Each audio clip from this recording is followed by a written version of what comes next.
আজকে দেখবো আমরা A4 পাতাতে কতগুলো পিন আমরা মারতে পারবো।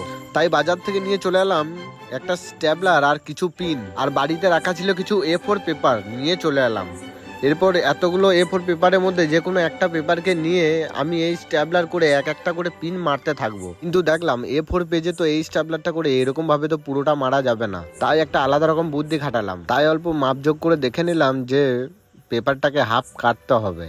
পেপার কাটার পরই কিন্তু আমরা এই স্ট্যাপলারটা করে পুরো পেজটাকে আমরা পিন মারতে পারবো। তাই আমি ভালো করে পেপারটিকে ফোল্ড করে তাড়াতাড়ি করে কেটে নিলাম। কিছুটা পিন মারার পর আমি দিয়ে দিলাম আমার ননাই ভাইকে। ননাই ভাই আধ ঘন্টা পিন মারার পর দেখতে পাচ্ছ কতটা হয়েছে। 1 ঘন্টা পিন মারার পর দেখতে পাচ্ছ কতটা হয়েছে। কন্টিনিউ 3 ঘন্টা পিন মারার পর দেখতে পাচ্ছ আমাদের পিন মারা কমপ্লিট। আমার তো পুরোপুরি ভাবে অবস্থা খারাপ হয়ে গেছিল, একবারে পুরো গরমে ঘেমে যাচ্ছি।